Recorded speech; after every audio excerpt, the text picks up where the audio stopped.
guys, welcome to Tidbits again this week. Well, Teri and I both have colds, so we're gonna see how long the voice will last today. But take heart and know that you cannot get our germs through the interweb. There you go. So you're safe. Only a cold. Yes, it's only a cold. So what we wanted to do this week is what we had planned on doing, because we were out of the shop for a couple of weeks at home. A couple of days at home. We decided we were gonna pull up a project that we almost had finished, which is this quilt. And this is one of those examples of you wait and wait and wait for a project to come along, because we had this line from in the beginning. This is one of, Jason Yenter? Jason Yenter's, thank you. Obviously the brain is fried. One of Jason Yenter's line called Haven. And we've had it for a while, obviously it's been out, but it's like we have just been waiting for that perfect project. So then I found this pattern. And this is Thimble Blossoms, and it's called Hideaway. And it was just what this quilt needed. Because this quilt has this fabulous border stripe on it, this is what makes this quilt, and what everything on the inside is all kind of pointing to. So everything works together. So you can see that this is just a gorgeous border stripe. It has so many beautiful shades. The royal blues, a little bit of the purple, and so many fun greens in there too. Jason Yenter is known for his border stripes, and he does a premier job of them. Yes, he does. He absolutely does. So we took what we had of the line, threw a couple more pieces into it to make it, and then what we did is we sized the block up, because we did want this as a bed-sized quilt. So this is ended up, we did it square, it's 107 square. And I know everybody think, oh, that's just king size. Yeah, if you've got one of those deep mattresses, it's not that big. Mm-hmm. So we kind of did a little bit of our own spin on it. And like I said, we sized up the blocks so that they were big. There's only 16 blocks in this quilt. So it really is quite quick and easy to do. But how many of those star blocks? Huh? But how many of those star blocks? Well, there's 5 in each block, so yeah. 16. But in each one of them, I mean, there's basically two components or units to make this quilt. That's, I won't even say it's a challenge. It's what makes the quilt. These Flying Geese units, and we'll show you an easy way to do that, and then doing the border. So let's do the Flying Geese units first, and then we'll come back and we'll do the border. How's that, Teri? That works for me. So we're going to just flip, go over. Follow me. Well, I want to do it so they don't see the mess. Well, I know that's bad. Close your eyes, close your eyes, close your eyes. We're going to go over to the sewing machine. Walk with me.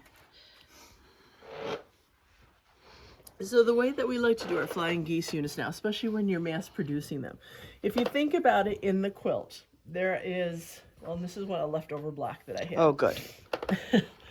There's 4 Flying Geese units in each one of the blocks. So if you make them 4 at a time, every time you do one of these, you have a star block. So the way that this works, we like using the Ultimate Flying Geese Ruler from Deb Heatherly. Sorry, there's a big bad shadow on there. And just real quick, we've done this before with you, but we'll just do it again real quick with you. We don't even need to sew. We can just show. Yeah, I'm not going to sew. Yeah. But she shows you on the ruler, it depends on what size, finished size of the Flying Geese unit that you need. For this one, we needed the 1.5 by 3. So you start with a 4 3/4 inch piece of the dark, square. And then you have 2 3/4 inch, 4 of those guys. So the way that you do it, you lay out, you have your big square, you put 2 squares on top of it, and you can either draw a diagonal line through it, or what I did on here is... Remember, we've done this before. We've done this before. I've put a piece of masking tape, excuse me, and then you drop your needle. Take a ruler, line it up with the lines on your throat plate, and draw a line out. And then because we want to do 1/4 inch on both sides of this, I came up and did the same thing. So I put my 1/4 inch on the first line that I drew, did a line on this side, line on this side. So now when I'm stitching through here, I start off to the side, and then I put the point down here on the line that I drew, and you just follow it all the way up through. Turn around, do the other side. So then what you do with these guys is she has you trim or cut them up the middle. You can either do this with your rotary cutter, or you can do it with your scissors, as I did, and you press these guys out. So then once you press these guys out, You grab another square, because this would be number 3. This goes on the bottom here, like so. You do that 1/4 inch on both sides again. Again, give it a cut. And then you've got a flying geese. And well, then, actually, you have 2 of them. well, actually, you only have 4 of them. Right, you get 2 for each one of those pieces. Yes. So then the last thing you do is the trim, and this is what I think makes so special. And unfortunately, I forgot to bring mine down, so we'll just have to give you. You can go back and look on our tutorials on these. So remember what I told you, we were doing a 1.5 by 3 inch flying geese. So that's the letter C. So this is the size C that we're doing. So if you come across, you can see she's got ABC. You're gonna tuck the C, because this is trim 1. Damn, that. Is it Hang on really just one clearing? second, yeah. I'm going to try this and see if it's bad. Get better? No, that probably just makes... There you go. Maybe we can do it's it that way. it's the window is what it is. Well, no, it's the lights. But anyways, Okay. you can get... And So plus we you do have can the- see that the C is in the corner, so I would trim and trim. And then once that's trimmed, you turn it around, and of course the label's on this. You again have a C, and then you do your last 2 trims. So that's how you make the flying geese. So you're going to do that 4 times, and you get your star block. So that's the flying geese portion of this. Turn it on. Now, as far as the The miter goes. Sorry, we were going to put a little note up saying we're sicker than dogs. You don't want to listen to us. But then we thought, well, we'll do this real quick. And so sorry about the... The other day, Mike called me. Oh, because her and her husband are down with Craig, I think, looking for houses in Florida. And she called and she goes, my God, you sound like a man. And I'm like, well, thanks a lot. As I was dog sitting their little puppy dog. So I left one corner undone. So you can see how we're going to do the miters. Step all over my quilt here. It's a big one. So what I like to do is I lay it so that my corners are here. Should I come around behind you? I don't know. Do you want me to shut the blinds down? Yeah, I think that's a good idea. Okay, better or worse? Better. Okay. Better. Okay. Did I hoik that back up? Yes, it's on its way. Okay.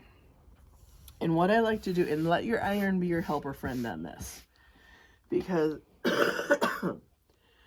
so I just kind of, to me, ironing, not only does it make it flat, but it helps it stick. And I want to make sure that that back seam allowance, even though I've pressed it this way, for right now, I want to bring it down. So I'm just going to twist that seam allowance so that it's facing down temporarily.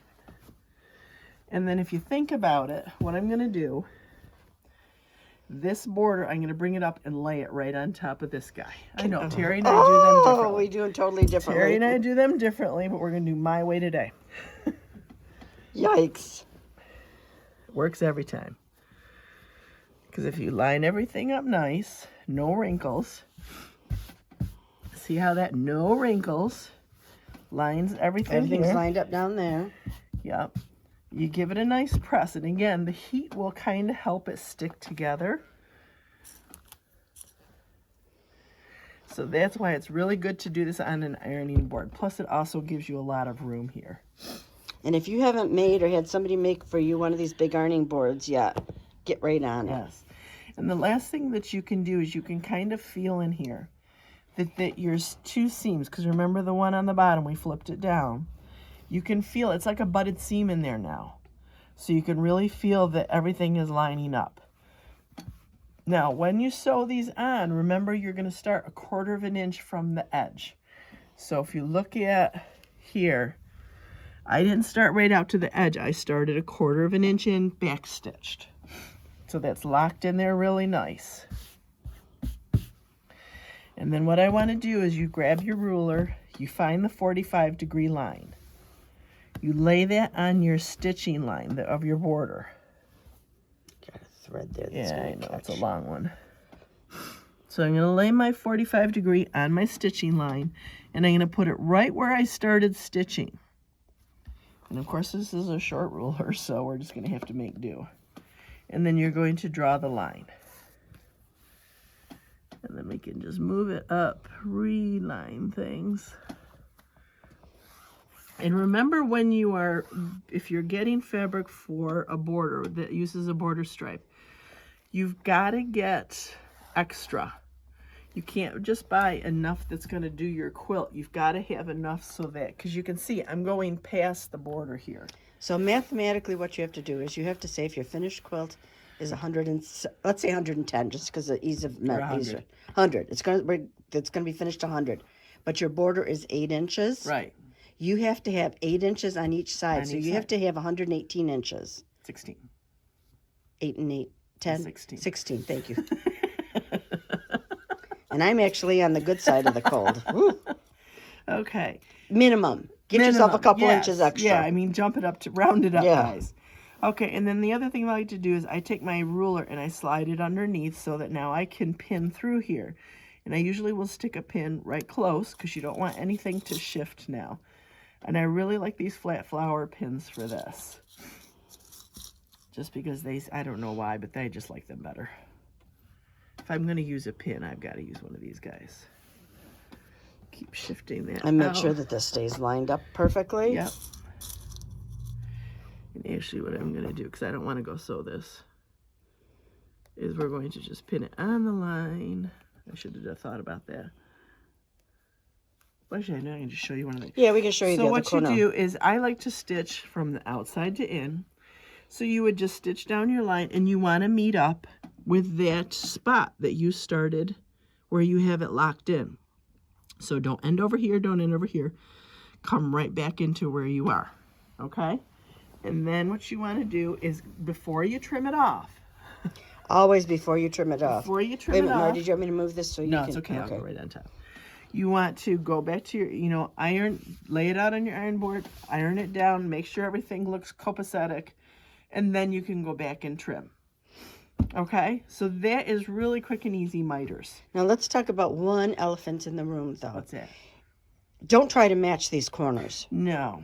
Especially on a print like this. Yes, you don't need to. Do not worry about it. But you can see right here, I mean, if that little leaf wasn't in the way, that would have matched up perfectly there. Yeah.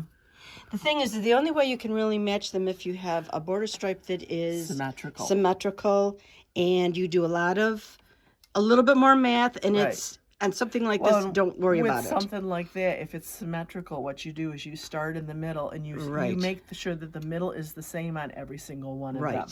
Right. And then the corners will, 9 times out of 10, or wait a minute, 3 times out of 4. Right. Because there's always one that comes out And does funky. it have to be square, too?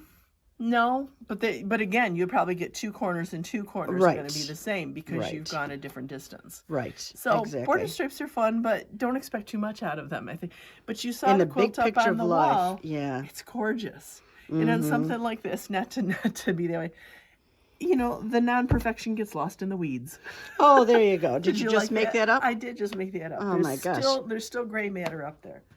So this is what we wanted to show you this week. The kit will be available. All the details will be below. Like I said, it's 107 by 107. It will have everything for the top, the border stripe, the binding, everything. What are you going to bind it with, Marty? Something dark, I think. Do you think the same border? Or that is part of the border stripe. Part of the border stripe. Oh, we don't have a fabric like that. No, we're probably just going to go a dark navy. Okay. Probably just a dark navy. So I think that's all. And by next week, we will not have froggy voices, and we'll be back with From your lips to the Lord's ears. That's right. Okay, we'll see you next week. Bye.